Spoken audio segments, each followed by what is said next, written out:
Hi and hello. I am here today live on YouTube and on Facebook on my page. Hello to everybody who is watching today.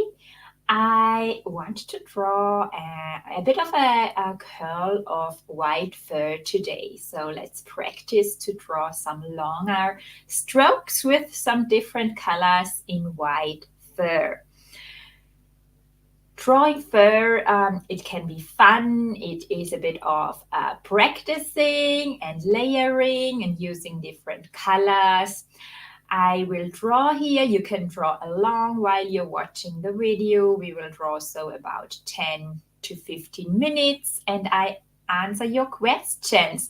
So I'm happy to answer your question if you have questions. Post them below this video in the comments. I have the chat here open so that I see the comments. Please ask if you have any questions.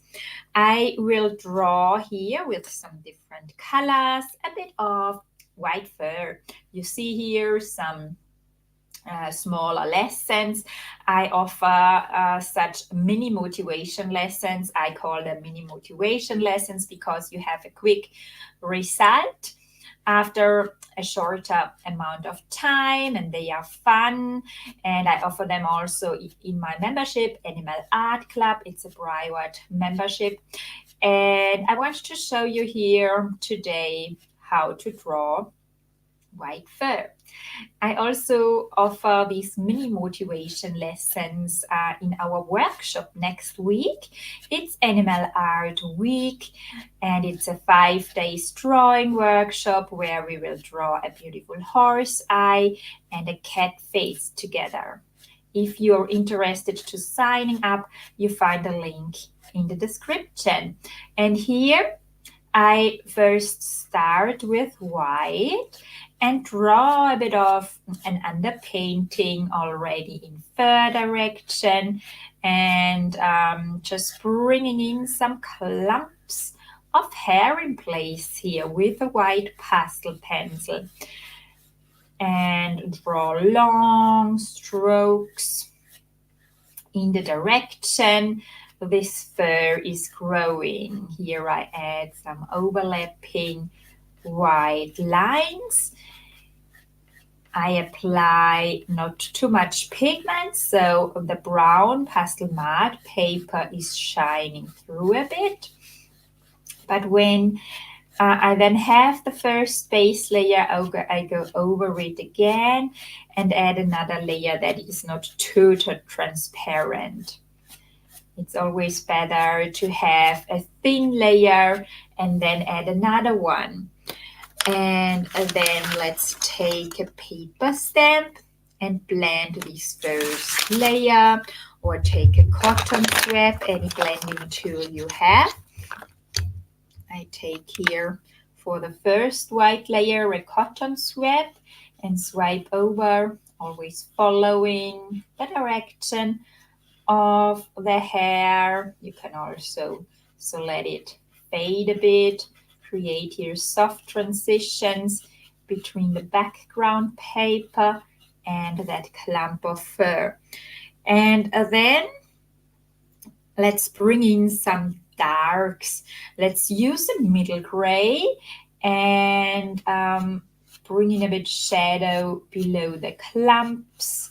Always think when you are drawing longer hair that you bring in a bit of shadow around these clumps, below these overlapping clumps, or maybe let's bring in here a bit of shadow and then let some shorter hairs overlap that shadow part like we see here, that you plot in a bit of a darker pigment below these shorter overlapping clumps. And also on these curls of hair you can bring in some a bit broader shadow areas, broader strokes where we have this area behind the hairs where the light is not coming through.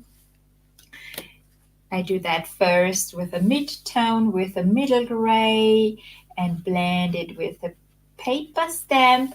And then let's also use a bit black and darken these shadow parts down. So I work here with the Pit pastel pencils from Faber-Castell. They are amazing for creating very fine, thin lines. And also add here a bit of the black between. And here, darken down the shadows a bit, then blend over again with the paper stamp. And it's so all about layering and bringing different colors into this white longer clump of hair. If you have any questions, write this below in the comments and tell me who is watching, where are you from? I would love to know that. Where are you from? Then let's also bring in different colors into that white clump of hair. You know, white fur is never only white. There are most times different colors like pinks, violets, blues, also sometimes greens, browns in the fur. I have here a terracotta and bring in a very transparent layer of terracotta in over that fur. Use little pressure and add a very transparent layer. So like you would draw with water color that is more water than color, so that it is very transparent. And then blend over with the paper stamp. Mix the layers,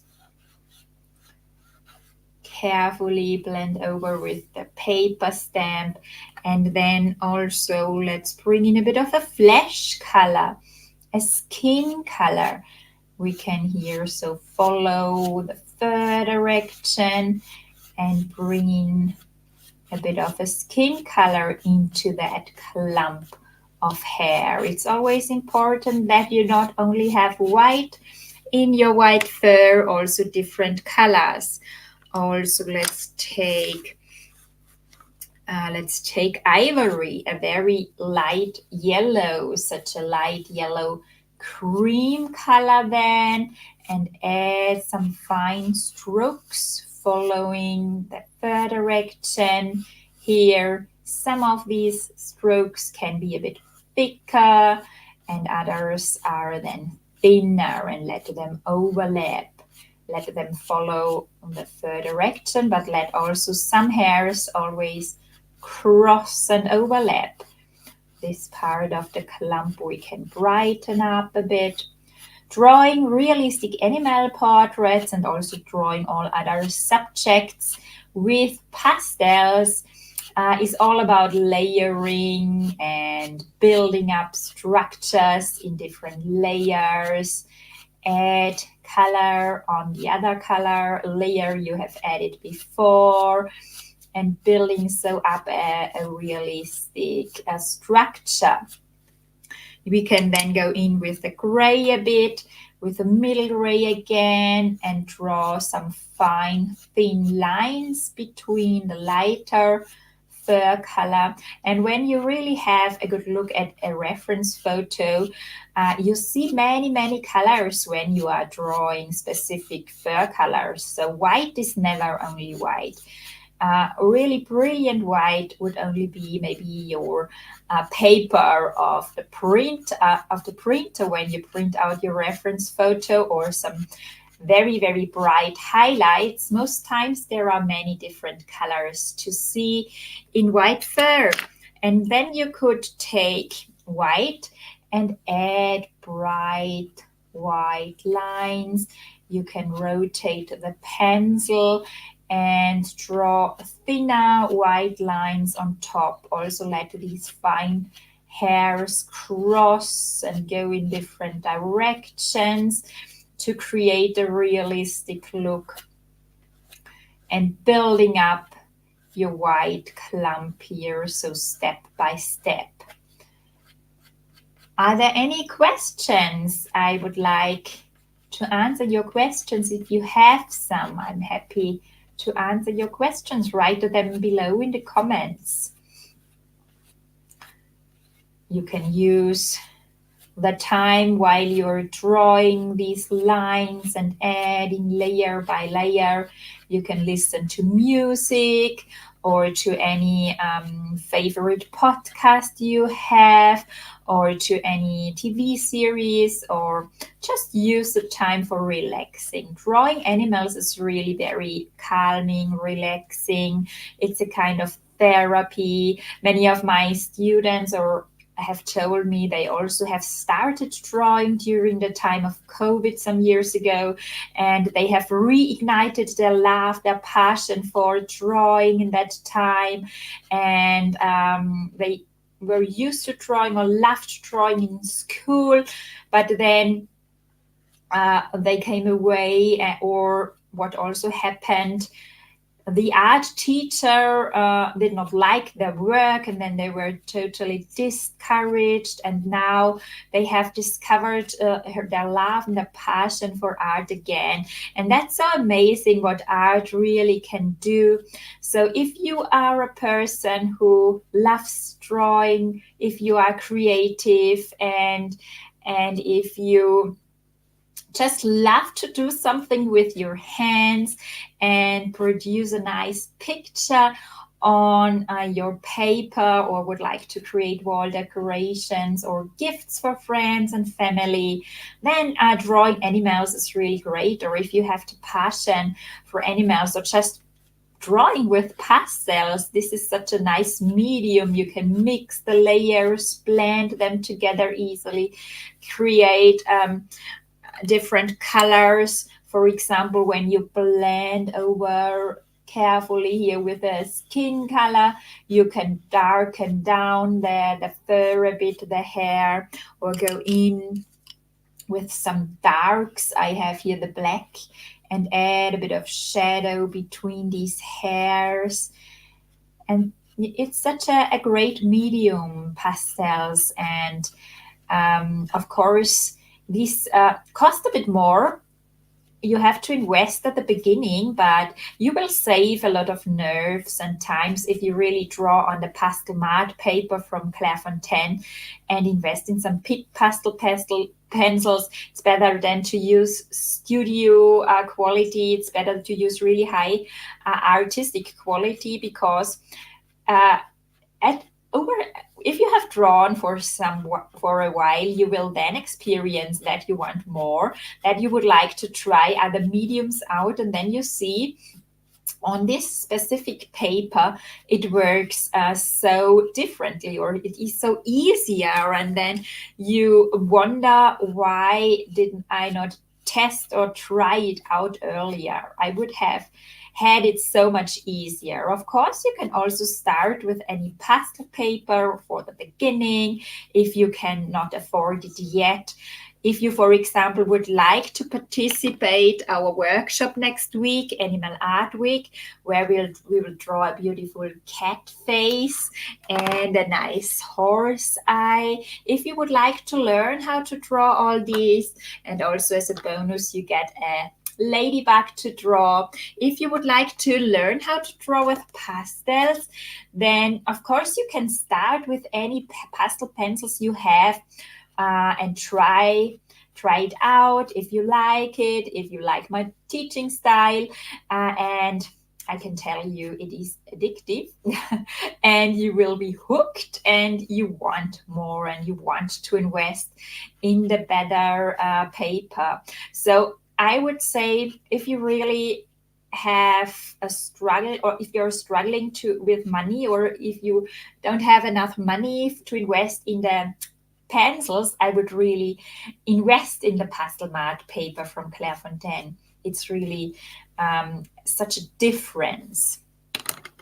Let's add then again some white hairs on top. So you see, this paper allows a lot of layers, and it is so fun to build up the texture of the fur, the coat structure in many, many layers. You can also swipe over and blend some areas that are too dark and add so fluffy fine hairs, or as I've said before, let's add here a bit of a shorter fur. Let's add here above some so white, shorter, overlapping hairs. Add here a more brilliant white fur line and add some highlights. Okay. Are there any questions you would like to have answered? I'm happy to answer your questions. I checked the comments. No questions so far. Write them in. I'm happy to answer your questions if you have some. I invite you to join Animal Art Week. We start on Monday, May 13th. It is a 5-day drawing workshop. We start with drawing this nice horse eye, and then the next 4 days from Tuesday to Friday, I show you step by step how to draw this cat face. You will be amazed what you can do. Even if you now think you cannot do that, that's too difficult for you. I will walk you through step by step. You can join the workshop in the link in the description. It's just $10 and I would love to see you there. We have an amazing community Facebook group. I will support you. You can have feedback. You can ask every question you have. And it's always fun to draw together with other like-minded people and work on the same subject. Okay, so thank you for watching today, and I'm back then tomorrow at the same time. Have a great evening or morning or afternoon from wherever country you're watching. Thank you. Bye-bye.